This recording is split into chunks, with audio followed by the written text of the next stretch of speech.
Assalamualaikum warahmatullahi wabarakatuh. Bismillahirrahmanirrahim. Walhamdulillah. Wassalatu wassalamu ala sayyidina Rasulillah wa ala alihi wa sahbihi wa mawalah. La haula wa la quwwata illa billah, amma ba'dah. Anak-anakku yang dirahmati oleh Allah Subhanahu wa taala, alhamdulillah, puji syukur kehadirat Allah Subhanahu wa taala. Pada kesempatan kali ini kita semua masih diberikan nikmat oleh Allah Subhanahu wa taala, nikmat iman, nikmat Islam, nikmat sehat zahirun wal batinan, sehingga kita masih bisa melaksanakan kegiatan kita, yaitu thalabul ilmi, melaksanakan pembelajaran kita pada hari ini, mata pelajaran agama Islam, yang dimana pada kesempatan kali ini kita masuk ke bab yang keempat, yaitu tentang iman kepada Rasul. Pembelajaran pada hari ini kita modifikasi yang lebih berbeda. Hari ini Pak Fadil akan mencoba memberikan pelajaran melalui YouTube. Nanti bisa kalian simak di rumah, sambil istirahat, sambil duduk, sambil memperhatikan materi yang sudah Pak Fadil share atau Pak Fadil upload di YouTube. Mudah-mudahan pembelajaran kita pada hari ini berjalan dengan lancar dan tidak ada halangan suatu apapun. Sebelum kita mulai, mari kita berdoa terlebih dahulu. Mudah-mudahan pembelajaran kita pada hari ini berjalan dengan lancar, dan tentunya yang paling utama adalah bermanfaat, maslahah fid dini wa dunya wal akhirah, dan mendapatkan ridha dari Allah Subhanahu wa taala. Amin amin ya rabbal alamin. Berdoa mulai. Berdoa selesai. Baik, untuk selanjutnya, hari ini kita akan belajar tentang bab iman kepada Rasul, yang dimana sebelumnya kemarin kita sudah belajar tentang bab iman kepada kitab. Baik, dari pembelajaran iman pada kitab ini, yang harus kalian pahami, yaitu kompetensi dasar yang harus kalian pahami adalah tentang bagaimana menganalisis makna iman kepada Rasul-Rasul Allah. Nanti kita belajar untuk menganalisis iman kepada Rasulullah itu, Rasul-Rasul Allah itu bagaimana. Nanti kita analisis bersama-sama gitu ya. Kemudian yang kedua, menyajikan kaitan antara iman kepada Rasul Allah dengan keteguhan dalam bertauhid, toleransi, ketaatan, dan kecintaan kepada Allah Subhanahu wa taala. Itu dua kompetensi dasar yang harus kita pelajari pada hari ini. Adapun tujuan pembelajarannya adalah diharapkan setelah mempelajari materi tentang iman kepada Rasul dengan dasar dua kompetensi dasar tadi itu, harapannya adalah yang pertama, peserta didik mampu menganalisa makna iman kepada Rasul-Rasul Allah. Kemudian yang kedua, kalian mampu menganalisa kandungan dalil nakli tentang iman kepada Rasul-Rasul Allah. Di sini Pak Fadil mengambil Quran surat Al-Baqarah ayat 285. Kemudian menganalisa bacaan tajwid pada Quran surat Al-Baqarah ayat 285. Kemudian diharapkan kalian mampu menyimpulkan keterkaitan antara beriman kepada Rasul-Rasul Allah dengan perilaku sehari-hari yang tadi sudah Pak Fadil sampaikan. Yang kelima, menyajikan kaitan antara iman kepada Rasul-Rasul Allah dengan keteguhan dalam bertauhid, toleransi, ketaatan, dan kecintaan kepada Allah Subhanahu wa taala. Itu harapan Pak Fadil dalam pembelajaran bab iman kepada Rasul ini, kalian mampu menguasai 5 tersebut. Baik, ini materi kita yang akan kita sampaikan hari ini. Jadi ada pengertian iman, kita bahas dulu. Kemudian ada hukum iman kepada Rasul, ada jumlah Nabi dan Rasul itu berapa, sifat-sifat Rasul, kemudian ulul azmi, dan yang terakhir adalah mukjizat, irhas, karomah, dan ma'unah. Ini 6 subtema yang akan kita bahas. Kita mulai dulu. Yang pertama yaitu pengertian iman. Apa sih pengertian iman itu? Iman kepada Rasulullah itu, Rasul Allah itu. Jadi iman kepada Rasul Allah itu adalah rukun iman yang keempat. Yang dimana iman kepada Rasul adalah hal yang wajib kita yakini sebagai umat Islam. Sebelum kita bahas lebih lanjut tentang iman kepada Rasul, kita pahami dulu apa sih iman itu. Baru nanti kita coba kita masukkan, kita kaitkan dengan iman kepada Rasul-Rasul Allah. Iman itu secara bahasa percaya, yakin gitu ya. Namun kalau kita memahami iman secara bahasa saja maka tidak bisa, karena ini masih pengertian secara etimologi gitu ya. Tapi harus kita pahami iman itu secara istilah yang nanti bisa kita terapkan dalam kehidupan kita. Apa iman itu? Ya, al-imanu akadun bil qalbi wa iqranun bil lisan wa amalun bil arkan. Jadi iman itu adalah meyakini dengan sepenuh hati dan diucapkan dengan lisan dan juga dibuktikan dengan perbuatan. Itulah iman. Lalu bagaimana kaitannya dengan iman kepada Rasul? Berarti kita tinggal memasukkan saja. Iman kepada Rasul berarti meyakini dengan sepenuh hati bahwa Allah Subhanahu wa Ta'ala telah mengutus hambanya yang soleh sebagai utusan untuk menyampaikan wahyunya dan menjadi suri tauladan bagi umat manusia. Itu ya. Jadi ketika kita sudah yakin adanya Rasul, walaupun kita hari ini tidak hidup di zaman nubuwah, tidak hidup dalam zamannya kenabian, nah ini menjadi tantangan kita. Yakin enggak? Iya. Maka karena kita mengaku muslim, mengaku orang Islam, dan kita sudah beriman Quran sebagai landasan kita dalam hidup, maka kita harus meyakini itu. Ya, maka ketika kita tidak meyakini adanya Rasul, maka termasuk disebut dengan orang-orang yang ingkar. Jadi letak iman itu ada 3, yaitu di hati, di lisan, dan di perbuatan. Jadi kesempurnaan iman itu ada 3 unsur tadi itu. Ketika 3 unsur tadi itu belum lengkap, maka otomatis iman kita belum sempurna, gitu ya. Nah, bagaimana hukum iman kepada Rasul? Jelas, hukum beriman kepada Rasul adalah wajib bagi umat Islam. Sebagaimana yang tercantum dalam Quran surah Al-Baqarah ayat 285. A'udzu billahi minasy syaithanir rajim. Amanar rasulu bima unzila ilaihi mir rabbih wal mu'minun. Kullun amana billahi wa malaikatihi wa kutubihi wa rusulihi la nufarriqu baina ahadin min rusulihi wa qalu sami'na wa ata'na ghufranaka rabbana wa ilaikal masir. Ya, ini tertera dalam surat Al-Baqarah ayat 285 yang memiliki arti Rasul Nabi Muhammad beriman kepada apa yang diturunkan kepadanya, yaitu Al-Quran. Ketika Quran sudah diturunkan oleh Allah kepada Nabi Muhammad langsung beriman kepada Quran, adanya Quran. Ya. Nah, demikian juga orang-orang yang beriman, semuanya beriman kepada Allah. Nabi pun juga beriman. Iya. Ketika Nabi Muhammad mendapatkan Quran, maka Nabi Muhammad termasuk orang-orang yang mengimani adanya Allah. Ya, termasuk orang-orang yang beriman, semuanya beriman. Tidak hanya kepada Allah saja, tapi apa? Beriman kepada Allah, beriman kepada malaikat-malaikatnya, kitab-kitabnya, rasul-rasulnya. Nah, kemudian mereka berkata, orang-orang beriman tadi itu, kami tidak membeda-bedakan seorang pun dari rasul-rasulnya. Dan mereka berkata, kami dengar dan kami taat. Ampunilah kami ya Allah, ya Tuhan kami, dan kepadamu tempat kami kembali.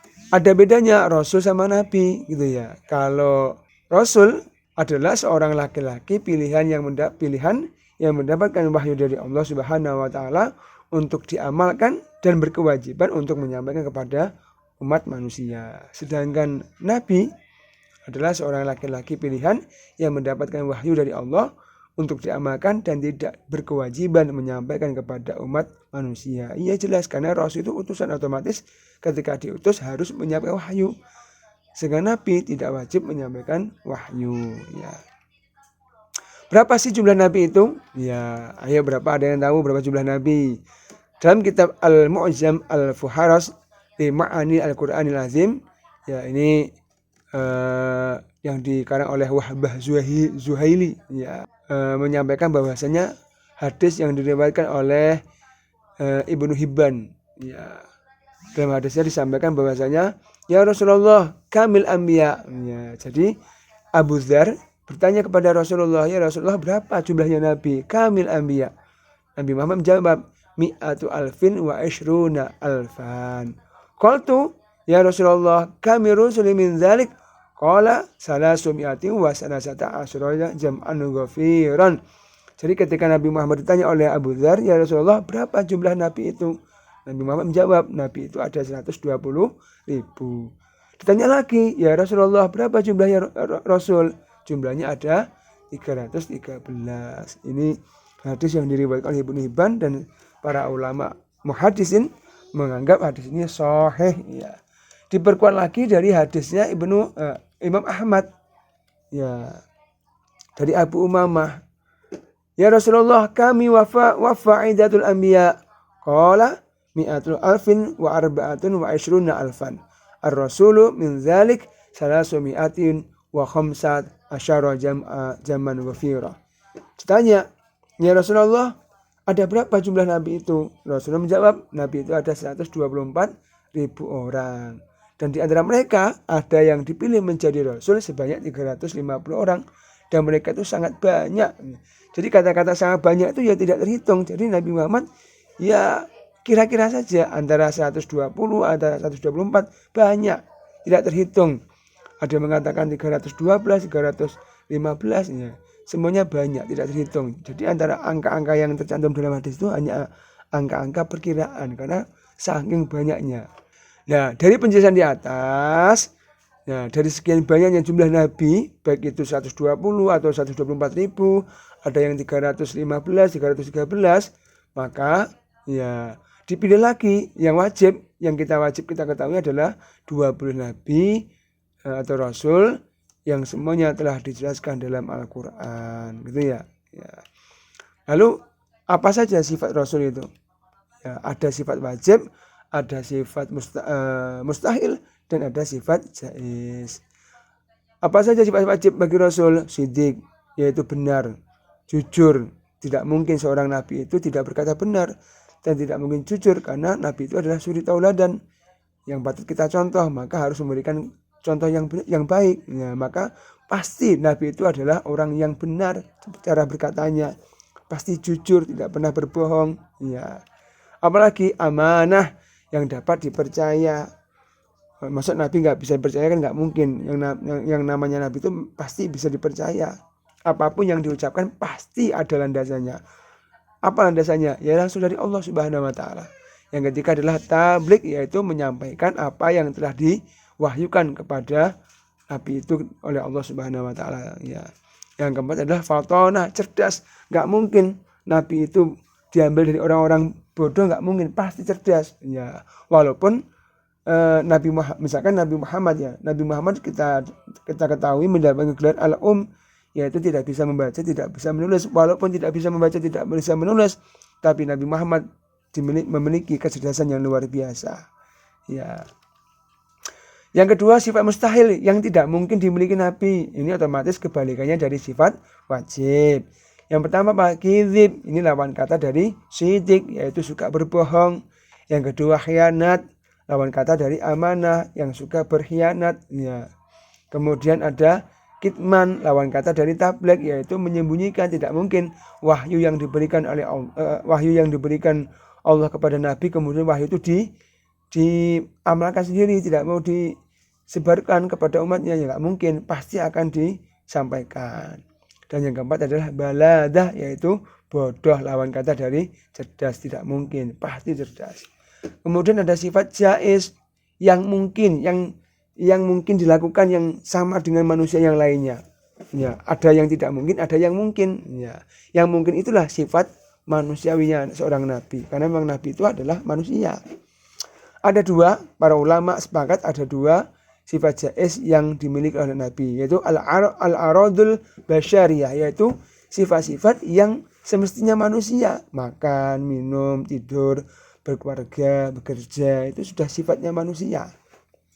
Ada lagi as-sam'iyat, yaitu hal-hal yang tidak dapat dicapai dengan akal semata-mata dan hanya dapat diketahui dari keterangan yang kita terima dari sumber agama sendiri, yakni dari kitab-kitab Allah. Jadi ada sesuatu yang tidak mungkin kita bisa lakukan, ya, dan itu hanya nabi yang bisa, ya. Dan banyak sekali dapat mukjizat dan terusnya. Ya, itu sifat-sifat rasul. Jadi sifat rasul ada 3, sifat wajib, sifat mustahil, dan sifat jaiz. Dari nabi-nabi 25 nabi tadi itu, maka ada nabi yang mendapatkan gelar ulul azmi. Apa itu ulul azmi? gelar yang diberikan kepada Rasul yang memiliki ketabahan dan kesabaran luar biasa, ya baiknya dalam menjalankan tugas yang suci. Jadi ulul azmi itu orang yang nabi yang memiliki ketabahan dan kesabaran luar biasa dalam menghadapi umatnya. Siapa saja nabi-nabinya, ada 5, Nabi Nuh, Nabi Ibrahim, Nabi Musa, Nabi Isa, Nabi Muhammad, yang kalau kita melihat sejarahnya, ya kisah para nabi, ya nabi kelima ini adalah nabi yang memiliki cobaan menghadapi umat yang luar biasa, ya. Tapi tetap sabar untuk terus menyebarkan wahyu-wahyu yang diberikan oleh Allah Subhanahu wa taala. Ya, coba kita mengenal istilah, kita masuk ke bab mukjizat ya. Apa sih mukjizat itu? Yaitu sesuatu yang luar biasa yang terjadi pada diri Nabi dan Rasul dalam rangka membuktikan dirinya adalah Nabi dan Rasul yang tidak dapat ditiru oleh siapapun. Jadi ada sesuatu yang luar biasa. Nabi Musa, apa sesuatu luar biasa yang tidak bisa ditiru oleh manusia yang lainnya? Membelah lautan. Laut kok dibelah, apa ya bisa? Nabi Muhammad bisa membelah bulan. Kalau Nabi Musa membelah lautan, Nabi Muhammad lebih ngeri lagi, bulan dibelah. Ya. Kemudian apalagi misalkan Nabi Ibrahim, ya tidak hangus dibakar. Apalagi Nabi Isa bisa menyembuhkan penyakit, ya, dan seterusnya. Masih banyak lagi nabi-nabi yang diberikan mukjizat oleh Allah, dan mukjizat itu adalah ya untuk membuktikan bahwasanya memang Allah itu memang ada melalui nabi, melalui manusia, gitu ya. Kalau Allah sendiri yang turun ke bumi, tidak akan kuat, ya, nggak mungkin, karena bukan kapasitasnya lah. Nggak mungkin Allah kemudian turun ke bumi kemudian menjelma jadi manusia, tidak mungkin ya. Yang kedua irhas, kita kenal istilah irhas. Apa sih irhas itu? Kejadian atau hal-hal yang istimewa terjadi pada diri calon rasul. Jadi sebelum seorang nabi itu diangkat menjadi seorang nabi, dia memiliki keistimewaan. Ada tanda-tanda yang tidak mungkin manusia yang lainnya miliki. Contoh misalnya Nabi Muhammad. Sebelum Nabi Muhammad diangkat menjadi nabi, apa peristiwa yang menurut kita aneh, istimewa apa? Ya, dan perjalanannya ke Syam, beliau selalu diikuti oleh awan sehingga Nabi Muhammad tidak kepanasan, itu ya. Dan masih banyak contoh-contoh yang lainnya. Ada lagi karamah. Ya. Jadi mukjizat dan irhas itu adalah kepada nabi. Selain nabi nggak bisa disebut dengan mukjizat, disebut dengan irhas nggak bisa. Nah, karamah itu apa? Kejadian luar biasa yang dianugerahkan Allah kepada seorang yang soleh dan taat kepadanya. Ini biasanya diberikan kepada selain nabi, misalkan ulama-ulama yang soleh yang kita kenal dengan wali, gitu ya, wali. Kemudian ada lagi ma'unah, yaitu pertolongan. Ma'unah, pertolongan Allah yang diberikan kepada orang-orang yang soleh dan taat kepada Allah Subhanahu wa taala. Dan kita kemungkinan bisa mendapatkan ma'unah Allah selama kita itu taat kepada Allah, ya, mentaati segala perintahnya dan menjauhi segala larangannya, sehingga Allah akan memberikan ma'unahnya kepada kita semuanya. Gak mungkin kita diberikan mukjizat karena kita bukan nabi. Kita hanya bisa mengharapkan ma'unah dari Allah Subhanahu wa taala. Ya. Itu beberapa materi yang dapat Pak Fadil sampaikan melalui YouTube ini, ya, mudah-mudahan ada manfaatnya. Jika ada hal-hal yang perlu ditanyakan, ya bisa langsung kita diskusi di grup WhatsApp yang sudah Pak Fadil siapkan. Setelah kalian mempelajari materi ini, jangan lupa di bawah ada link untuk mendownload tugas kalian, LKPD-nya dikerjakan, dan nanti hasil pekerjaannya bisa dikirimkan ke Pak Fadil, gitu ya. Kalau tidak ada pertanyaan, terima kasih banyak.